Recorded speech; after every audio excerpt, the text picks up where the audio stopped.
बोले राधा रमण लाल की जय, ब्रज रानी की रस रानी की, वृंदावन धाम की श्री यमुना महारानी की जय जय श्री राधे। उपस्थित समस्त महानुभाव, बैकुंठवासी स्वामी जी महाराज, हमारी मातोश्री उपस्थित हैं और समस्त भक्तजन। अभी आपने अनेकों हमारे विद्वज्जन, गुरुजन, सन्यासी, बाबा, महंत, पीठाधीश्वरों की वाणी को आपने आनंद लिया। तो श्री रामचरितमानस में एक बड़ी छोटी सी बात लिखी गई है, बिनु सत्संग विवेक न होई। ये होली महोत्सव आप सभी का है, आप आए हैं, परंतु यहाँ आने का लाभ क्या है? दो बातें, ज्यादा विलंब नहीं लूंगा, बहुत जिस लक्ष्य के लिए हम आए उसको मैं आपको बता दूं। एक तो बिनु सत्संग विवेक ना होई।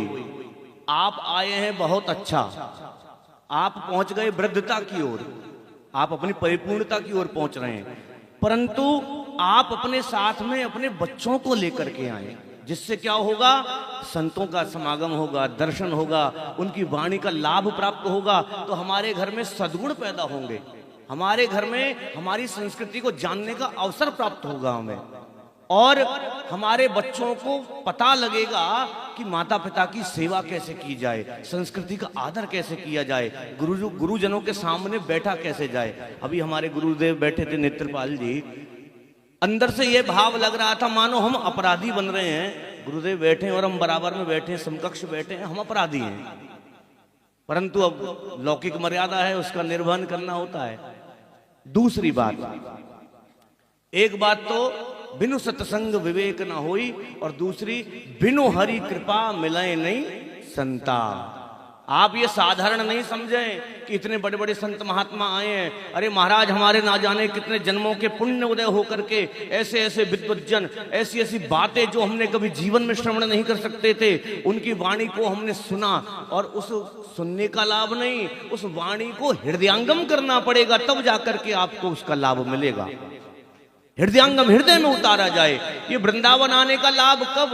हम जब वृंदावन आकर के प्रेम को प्राप्त हो जाएं, और सारी बातों का एक निचोड़ में, बहुत छोटा सा बालक हूं, परंतु मेरे अनुरूप में जो जानता हूं, भगवान किसी भी चीज से प्रसन्न नहीं होते। भगवान एक चीज को मानते हैं कि प्रेम से प्रकट होई मैं जाना। भगवान तो प्रेम को जानते हैं प्यारे। श्री राधा वल्लभ लाल जी के प्रेम की, जो हमारी मातेश्वरी करुणा की सागर हैं, दया की सागर हैं, प्रेम की सागर हैं श्री राधा रानी। आप वृंदावन में बैठे हैं, प्रेम से एक बार भी आपने श्री राधा नाम का उच्चारण कर दिया, उसी समय भगवान श्री कृष्ण आपके हृदय में प्रकट हो जाएंगे। ये मेरा विश्वास है, और ये ब्रज भूमि की महत्वता है। बोले वृंदावन धाम की। और एक छोटी सी बात, जिस स्थान पर आप बैठे हैं उसकी महत्वता। स्थान है गौरी शंकर धाम, और भगव मानस के दूसरे ही श्लोक में क्या लिखते हैं गोस्वामी जी? वंदे भवानी शंकरो श्रद्धा विश्वास रूपिणो। भगवानी शंकर कौन है? गौरी शंकर कौन है? श्रद्धा और विश्वास के रूप हैं। तो महाराज, जिस स्थान पर आप बैठे हैं, यहां आकर आपकी श्रद्धा भी प्रगाढ़ हो जाएगी और भगवान के प्रति विश्वास भी प्रगाढ़ हो जाएगा। ऐसे स्थान को भगवान का धाम कहा गया। और भगवान शंकर कहते हैं, जो मेरा पूजन करे और राम का पूजन नहीं करे वो द्रोही है, और जो भगवान राम कहते हैं, जो मेरा पूजन करे, भगवान शंकर का पूजन ना करे, वो द्रोही है। तो प्यारे, हमारे इष्ट श्री राम जी हैं, हमारे इष्ट भगवान शंकर हैं, और ऐसे धाम में बैठ करके आप निरंतर आएं और अपने बच्चों को साथ में लेकर के आएं, जो हमारी संस्कृति को बढ़ाएं। आज हमारी संस्कृति का ह्रास हो रहा है, उससे बचा जाए।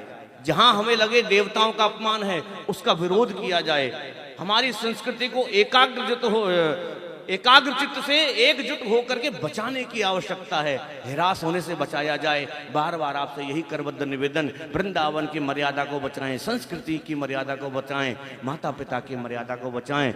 इतना वचन कह करके अपनी वाणी को विराम, क्योंकि भूखे भजन ना होए गोपाला, और ये लो अपनी कंठी माला। तो इतना कह करके वाणी को विराम। एक बार जोर से जयकारा बोलिए श्री बांके बिहारी लाल की।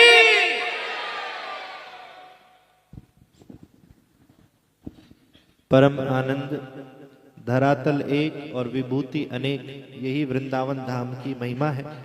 और पूज्य भैया श्री ने अपनी वाणी से हम सबको ओतप्रोत किया। आप समस्त महानुभावों के श्री चरणों में बारंबार प्रणाम। और ये